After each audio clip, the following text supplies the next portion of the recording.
Hi, this is Isabel Litzer. So today's video is about relocation, especially with your current company. If you work for big multinationals, in my personal view, I find that that's probably the easiest way, along with the international organization route, which are two different things. Again, one is the private sector, the other one is the development sector. And I will post a video below where I talk a little bit more about international organization, meaning not-for-profit, UN, etc., where you can inquire more about this route. But for the purpose of this video, I want to talk about relocation via your company. So again, if you're especially a non-EU type of citizen, this is probably the easiest way for you, meaning that you would have to get a job in a big enough company that they would have offices in Switzerland, but this is not hard to do.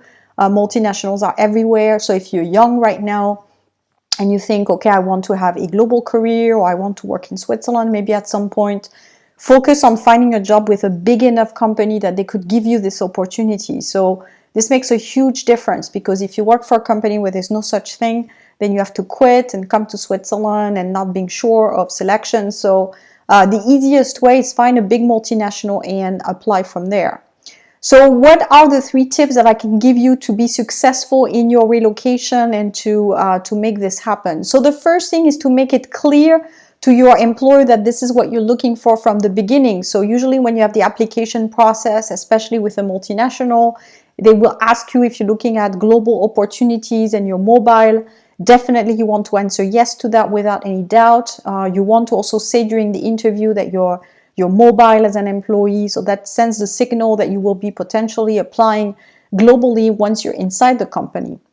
So signaling to HR from the beginning that you are this kind of a person is a plus. And then what you want to do when you meet with your manager and you have your first yearly appraisal, even before that, I would say within the first year, is you want to signal also that you're interested in Swiss relocation. Now, to keep your credibility, I would make sure that when you apply for jobs internally, that you're consistent, meaning that if you're hired as a manager, for example, you're not applying for a entry-level position just because it's a Swiss job. So just be a little bit careful about this. You don't want to lose your credibility. Again, make sure that the position is well scaled for you in terms of your experience. So really signal everywhere that you can in your company, HR, your manager, your team, colleagues, outside, inside, that you want to go to Switzerland. Make it known so people know, oh, so and so, he wants to go to Switzerland. So when the time comes, when there's a job for you there, immediately HR will know, your manager will know you will apply. And when they get your application, they won't be surprised and they will consider you. So again, make sure you communicate about it. It's okay to communicate about it even though you have a job, because in big international organizations, they want you to be mobile. They want you to take opportunities. So this is actually seen as a plus. It means you're ambitious, you want to take chances, etc., etc. So that's the first step, is to signal around you that you want to go to Switzerland. The second thing is that you want to apply regularly, again, to keep the momentum. Each time you see a position that fits, and again, I want to insist on that fits your skills, not any position, but if it fits your skills, make sure that you apply. So maybe the first time you won't be selected because Joe, that has been there a little bit longer than you and who's been waiting a little longer than you, is going to be selected. Or someone who speaks perfect Swiss German and the post is in Zurich will be selected. But that's okay. You might go through a couple of jobs that will go and be given to other people. But you keep the momentum, you keep the consistency, and then there will be at some point an opportunity for you that becomes available. So that's really my second tip, is be consistent, be regular, and people will see that you really want this job. And finally, the third tip is to be patient. You may not get it immediately.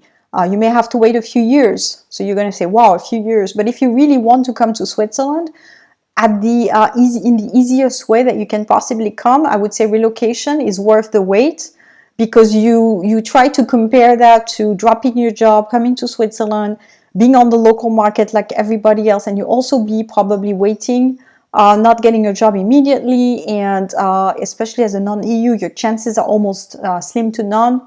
So if you really want to come to Switzerland, the relocation is probably the best way. And then you're on the Swiss market, you're part of the locals, you get to know a little bit how things work, you're much more well positioned to then change companies if you want or do something different.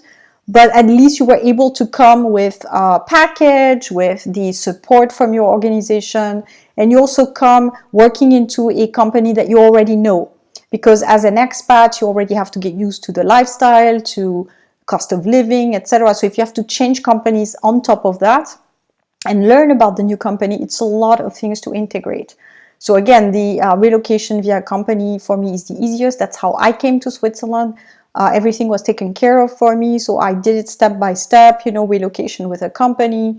I only had to worry about settling down in terms of a personal life, but I didn't have to worry about so much looking for a company when I came.